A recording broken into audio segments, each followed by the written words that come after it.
Virginie, bonjour. Bonjour Mathieu, bonjour 37 degrés. Vous nous accueillez ici au Temps des Rois pour un Oui. petit café du matin. Pourquoi avoir choisi cet endroit?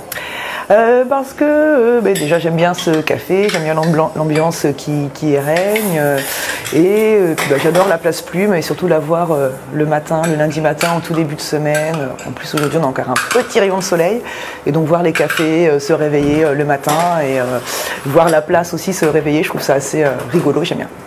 Virginie, on vous connaît pour Tous en scène, également pour la petite boîte qui monte. Au niveau de Tous en scène, comment s'est passée la rentrée de l'école? Alors la rentrée s'est passée, on va dire, plutôt sur les chapeaux de roue, puisque au-delà des cours, donc Tous en scène c'est une école de musique, plutôt de musique actuelle, qui va former les musiciens amateurs et aussi professionnels aux différentes disciplines des musiques actuelles. Donc la rentrée s'est fait comme tout établissement scolaire, je dirais, voilà, c'est sur les chapeaux de roue assez speed. Et mais surtout, elle s'est faite aussi, comme d'habitude en musique, avec déjà 2-3 grosses masterclass et concerts qui sont déjà passés, notamment donc à une masterclass avec Hervé Leger, le guitariste de San Severino. On a fait venir la semaine dernière Terry Bozzio, le guitariste de Jeff Beck, le batteur de Jeff Beck, Frank Zappa, venu la semaine dernière à l'Escale.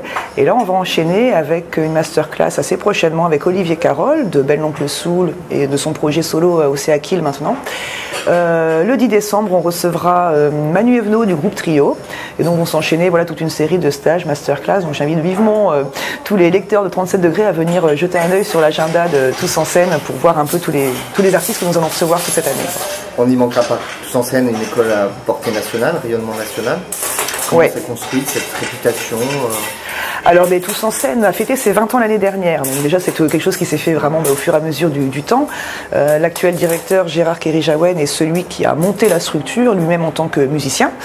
L'idée pour lui était de pouvoir trouver un lieu pour mutualiser un petit peu les dépenses au niveau des locaux, de pouvoir donner des cours avec d'autres musiciens sans que ça leur coûte trop cher en termes de location. Et petit à petit, l'école est née avec 40-50 élèves, passant à 100 l'année qui suivait, et a suivi vraiment son évolution de manière assez exponentielle. Et effectivement, l'inscription dans le paysage d'abord local s'est faite en tissant des partenariats avec les différentes structures et les différents diffuseurs sur le 37 et l'Indre-et-Loire et la région. Et puis après, au niveau national, ça a suivi un petit peu, l'évolution naturelle en s'intégrant à des fédérations, d'écoles de musiques actuelles et en proposant aussi justement des activités, des stages et masterclass avec des artistes de renommée nationale et internationale, d'où le rayonnement de l'école maintenant en fait. Pour le coup, à Tours, on a vraiment de la chance. On a vous, on a Jazz à Tours, on fait souvent le parallèle, on a deux écoles vraiment importantes, un vivier d'artistes. Il y a, en revanche, au niveau de la diffusion, on entend souvent qu'il manque de salles.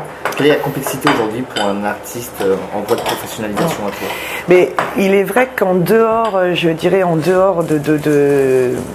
a le lieu de diffusion habituel comme la SMAC, le temps machine qu'on connaît. Mais c'est vrai qu'avant d'arriver à cette étape, il manque encore un peu, il manque cruellement même, je dirais, à Tours, de lieux de diffusion à la croisée du bar et de la grande salle de concert en fait.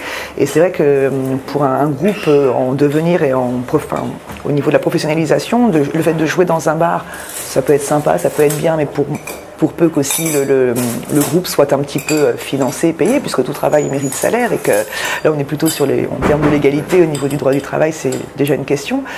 Et le fait de pouvoir après passer le cap de jouer dans une grande salle quand on n'est pas encore tout à fait ni connu, ni reconnu, ni même encore tout à fait en place au niveau professionnel, c'est pas forcément évident. Et effectivement, à Tours, il va manquer peut-être ce lieu qui serait à la croisée des deux lieux de diffusion.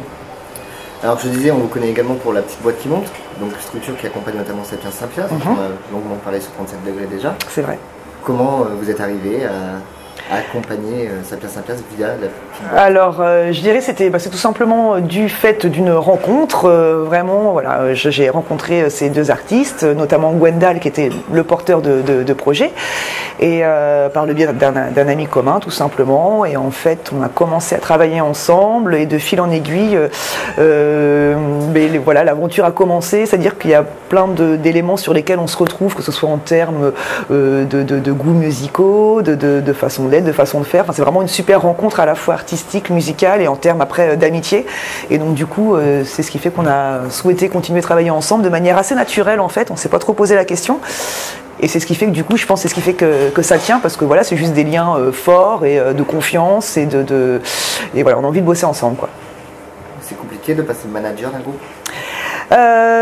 C'est pas évident parce que déjà je dirais qu'ils n'ont pas forcément besoin de moi, dans le sens où ils savent déjà aussi ce qu'ils veulent faire et d'où ils viennent, et ils sont déjà aussi assez structurés, donc c'est pas forcément évident l'idée c'est pas de s'imposer évidemment, mais c'est plutôt de pouvoir apporter une compétence, un savoir-faire, une aide, un soutien, pour pouvoir permettre à l'artiste de se dégager un peu du côté aussi administratif, diffusion, etc., de garder un peu tout son temps et la plupart de son temps alloué à la création artistique. C'est plus comme ça, je dirais, que je me positionne en tant que manager par rapport à ce groupe-là, en tout cas. On va le signaler également, manager aujourd'hui de Gonzague également. Voilà, alors là on va être plus sur pareil, je dirais plus en termes pour leur donner aussi un petit soutien au niveau de l'accompagnement, diffusion. Ils sont aussi assez structurés, mais ont besoin un petit peu aussi, voilà, toujours de quelqu'un qui peut un peu les aider. Et voilà, effectivement, Gonzague vient d'intégrer un peu l'équipe dernièrement, là. Tu parlais du temps machine tout à l'heure pour terminer sur une question d'actualité. Tu as certainement vu que l'ASSO devrait récupérer la gestion dans le cadre de la nouvelle DSP. As-tu un avis là-dessus? Alors, c'est pas facile de se positionner là-dessus, parce qu'effectivement, là, on se retrouve avec une structure, le temps machine, qui est déjà clairement aussi identifiée, qui a effectivement été un petit peu aussi décriée en Indre-et-Loire. Donc, je pense que pour l'équipe actuellement en place, qui a dernièrement remplacé l'équipe de travaux publics, la nouvelle équipe arrivée, je pense que c'est pas forcément évident de faire sa place.